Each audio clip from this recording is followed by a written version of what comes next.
느헤미야는 이스라엘의 남은 자들, 결국 이스라엘에 이미 하나님의 심판과 징계가 임하고 그 이후에도 남은 자들까지도 어떻게 될지를 오늘 말씀하고 있습니다.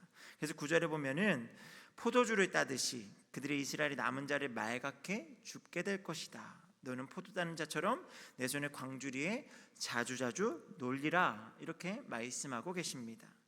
이스라엘 백성들의 죄악의 만연함을 보시는 하나님의 심정이요, 분노로 가득하셨습니다. 하나님의 분노가 극에 달함으로 하나님의 심판이 남녀노소 할 것 없이 모두에게 임하게 되는데 여기에 열애가 없다라는 것입니다.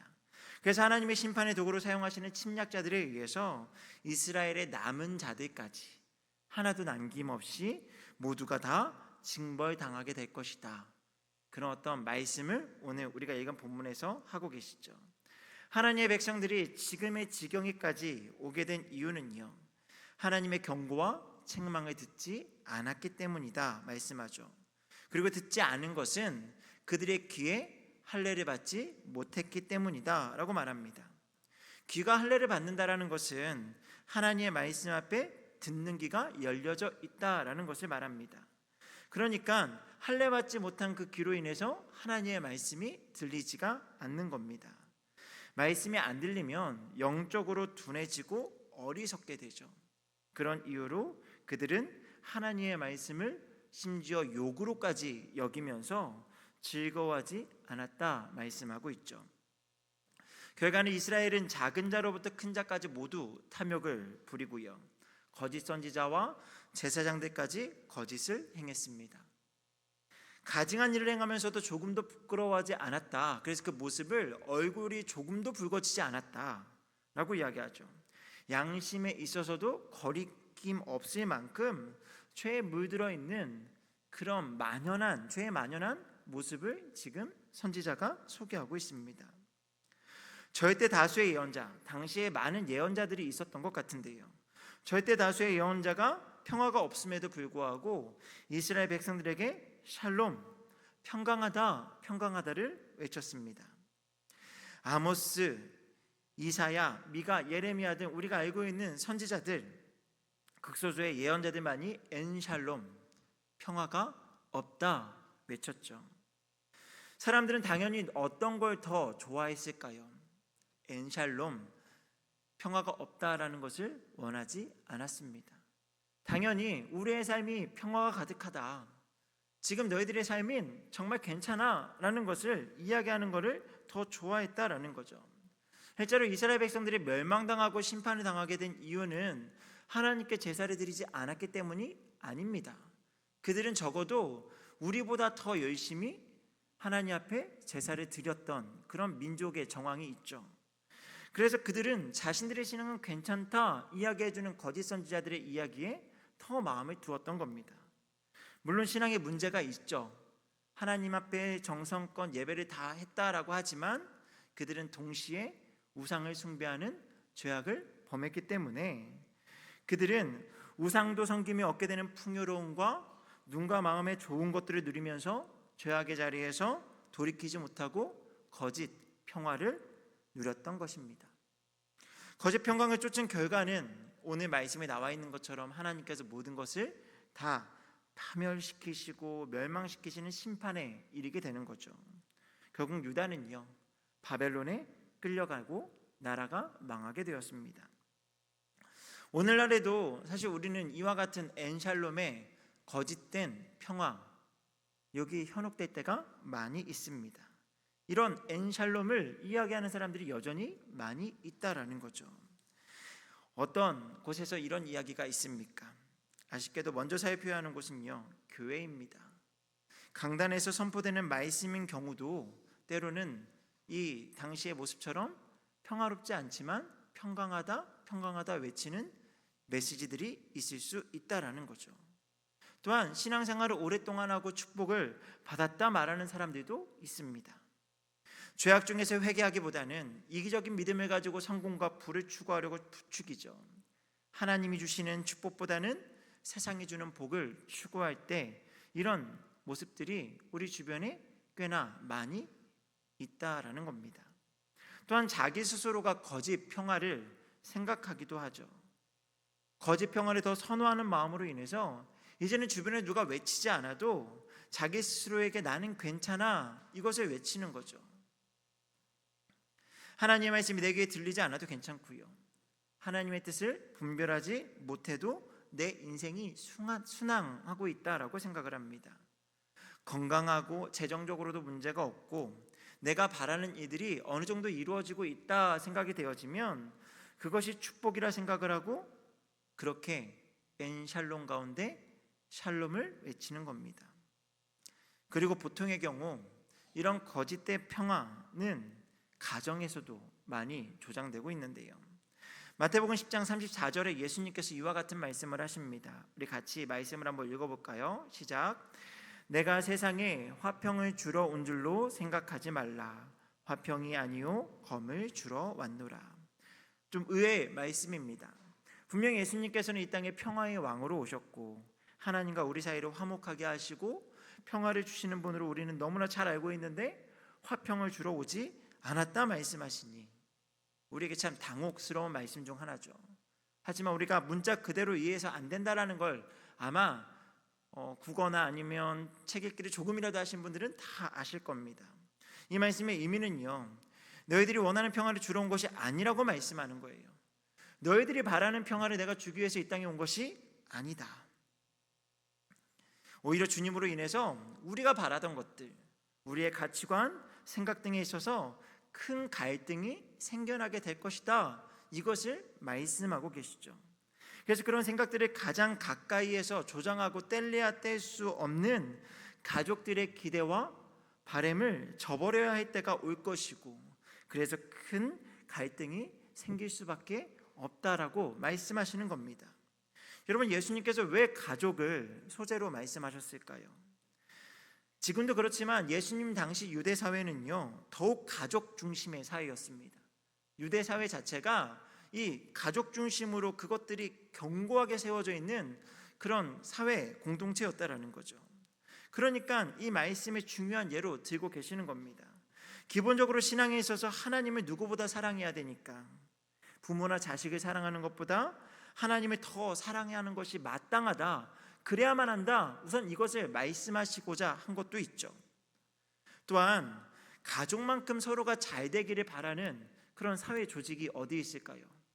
부모가 잘 되고 또 자녀가 잘 되고 형제가 잘 되기를 바라는 마음, 사실 우리는 그런 마음을 항상 가족을 향해 가지고 있죠. 그런데 신앙생활을 하면서 이 땅에서 누릴 수 있는 번영과 성공이라는 평화보다는 하나님의 말씀대로 살아가고자 한다면 분명 가족들의 기대와 바람을 저버려야 할 때가 있다라는 겁니다.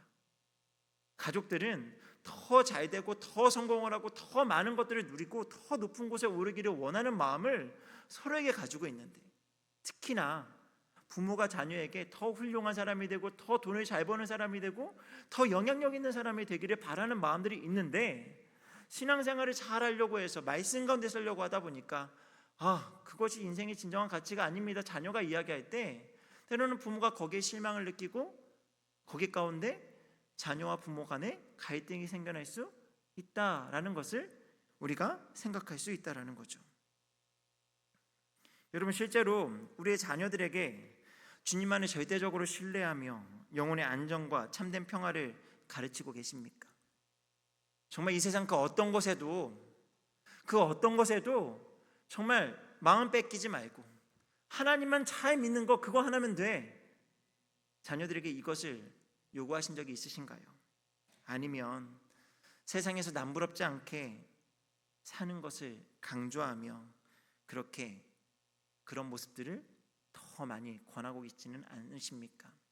이번 한 주간 이런 말씀을 묵상하면서 특히 어저께 저녁에 첫째하고 밤에 진솔한 이야기를 좀 나누었거든요.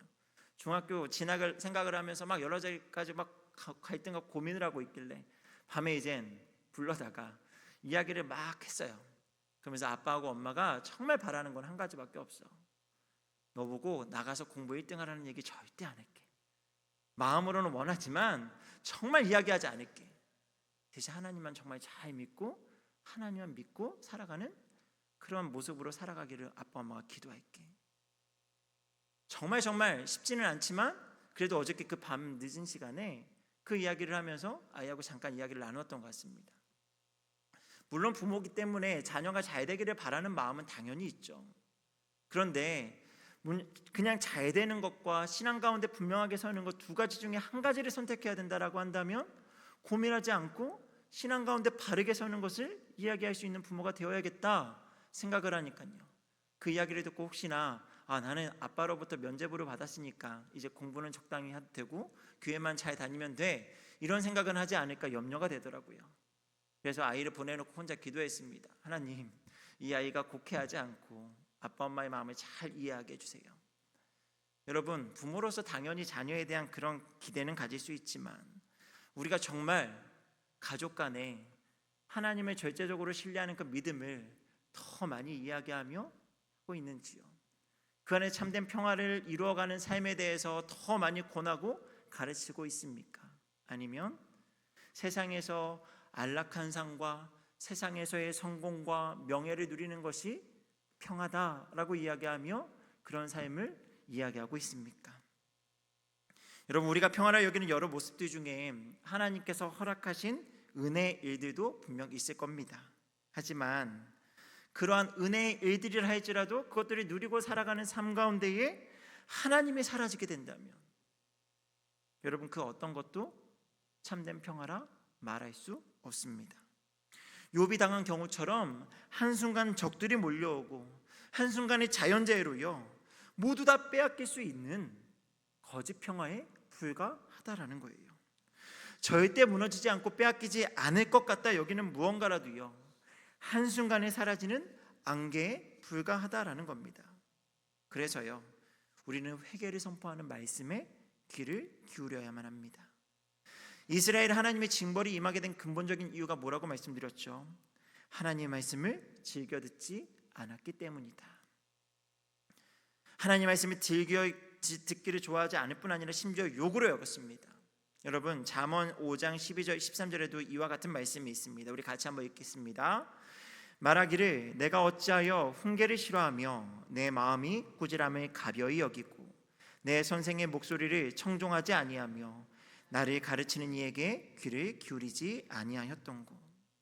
원죄를 지닌 우리 인간에게는요 기본적으로 하나님의 말씀을 가볍게 여기는 죄악된 습성이 있습니다. 하나님의 말씀을 정말 사모하는 마음보다는 그냥 가볍게 여기는 거예요. 가볍게라도 들리면 은혜라고 생각할 수도 있겠지만 그것을 중하게 생각하지 않는 거죠. 귀를 기울이지 않습니다. 결과적으로 하나님의 말씀과는 멀어지고요 즐겨 듣지 아니하는 가운데 결국 죄악과 친밀함을 쌓아가게 되죠. 여러분, 하루의 삶 속에서 얼마나 하나님의 말씀에 귀를 기울이고 살아가고 계십니까?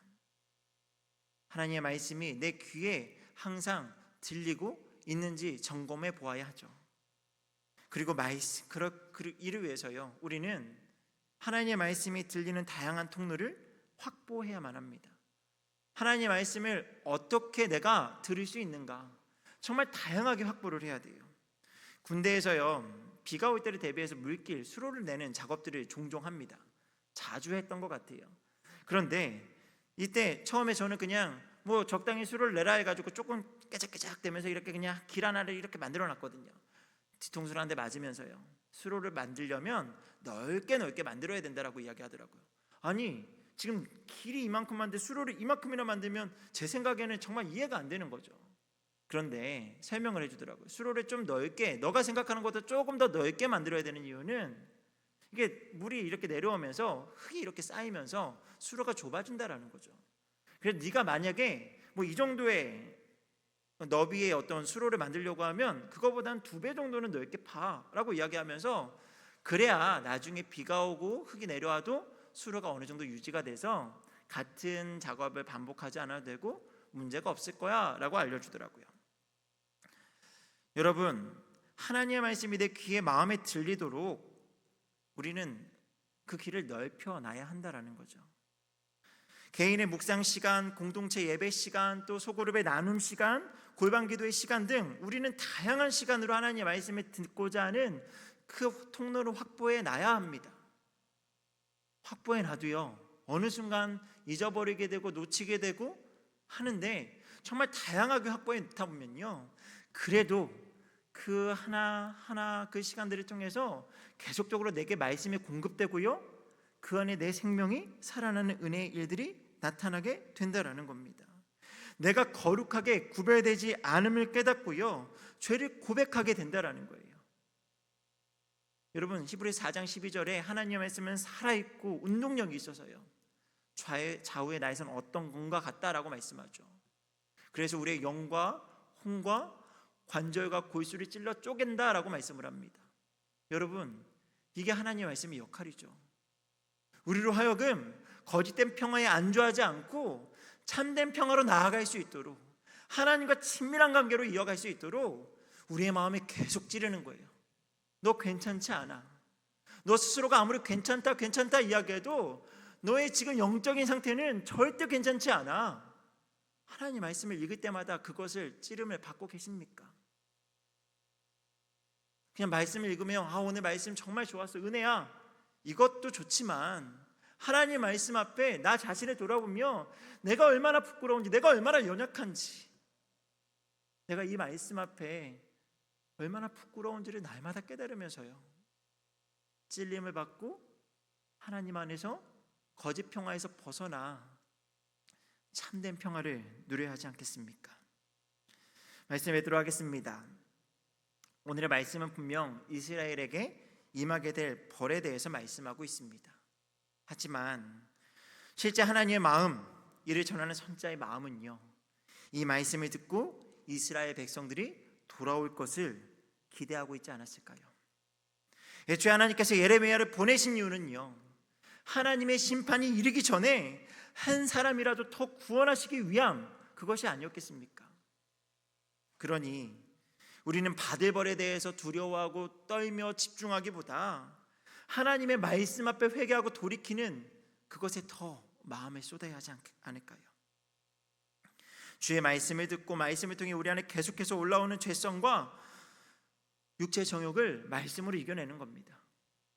특별히 이 시대에 만연된 갖가지 죄악의 요소와 그것에 따른 하나님의 진노와 심판을 의식적으로 회피하면서 거짓 평화를 외쳤던 나의 모습을 돌이키면서 하나님과 진정한 화평을 누릴 수 있는, 하나님과 관계가 온전하게 회복되어져서 우리의 영적 자아가 더 건강하게, 더 거룩하게 분별되어져서 구별될 수 있는 그런 모습으로 살아갈 수 있는 우리 모두가 되기를 주님의 이름으로 축복합니다.